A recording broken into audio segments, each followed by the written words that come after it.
কভারে চমৎকার 4 দিয়ে রান শুরু। প্রথম ওভারটা শেষ হয়েছে স্কোয়ার লেগের ছক্কা দিয়ে। গত ম্যাচের অ্যাগ্রেসিভ মেন্টালিটি নিয়েই যে তানজিদ তামিম আজও মাঠে নেমেছেন সেটারই জানান দিয়েছেন প্রথম ওভারেই।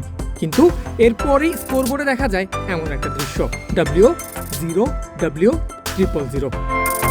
2 উইকেট 0 রান দিয়ে একটা ওভার শেষ করেছেন হায়দার আলী। উইকেট 2টা লিটন দাস এবং তাওহিদ হৃদয়ের। 4 ওভার শেষে টাইগারদের রান তো 31 হয়ে গেছে, কিন্তু উইকেট নেই 3টা। আর শুরুটা হয়েছে নিজের খেলা ঠিক আগের ম্যাচেই সেঞ্চুরি হাঁকানো পারভেজ ইমনকে দিয়ে। দ্বিতীয় ওভারে ধ্রুব পারাশরের প্রথম বলেই লং অফে ক্যাচ তুলে দিয়ে গোল্ডেন ডাকের শিকার হন ইমন।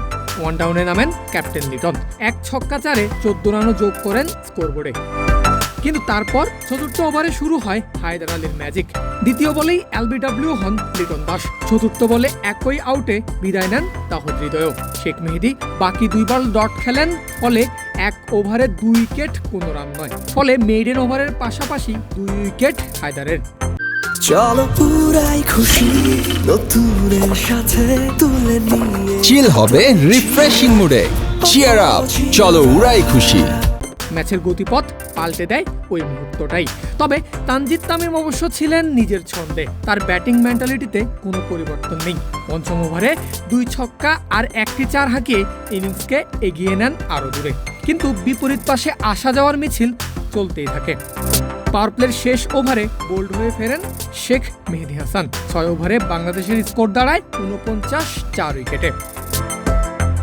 ওভারে নিজের ঝড়ের চেষ্টা করেন তামিম নিজেও। আকিব রাজাকে 2টি 4 মারার পর থামে তার 222 স্ট্রাইক রেটে 18 বলে 40 রানের ইনিংস, যে ইনিংসে ছিল না একটাও সিঙ্গেল রান। তামিম তার ইনিংস সাজিয়েছেন সমান 4টি করে 4 ছক্কায়। 57 রানে 5 উইকেট হারিয়ে বিধ্বস্ত বাংলাদেশ তখন ভরসা রেখেছে জাকের আলী অনিক আর শামীম পাটোয়ারির ওপর। আর এই দুইজনের ধীরগতির ব্যাটিংয়ে প্রথম 10 ওভার শেষে বাংলাদেশের সংগ্রহ দাঁড়ায় 69 রান। তবে 11 নম্বর ওভারে বিদায় নিয়েছেন শামীম পাটোয়ারিও। শামীমের পর আসেন রিশাদ হোসেন, আর ফিরে গেছেন একই ওভারে। স্কোরবোর্ডে 2 রান যোগ হতেই 71 রানে 7 উইকেট হারানো বাংলাদেশের সামনে এখন যেন দলীয় রান 100 করা কিংবা গোটা 20 ওভার খেলাটাই সবচেয়ে বড় চ্যালেঞ্জ। যদিও শেষ পর্যন্ত পুরো 20 ওভার খেলে 100-এর বেশি রান করতে পেরেছে বাংলাদেশ, তবে বোলাররা যদি এক্সট্রাঅর্ডিনারি কিছু করে দেখাতে না পারে, তবে বাংলাদেশের সামনে যেটা অপেক্ষা করছে সেটা হলো আরব আমিরাতের বিপক্ষে সিরিজ হারের লজ্জা। পারভেজ আল হাসান, ক্রিক ফ্রেন্জি।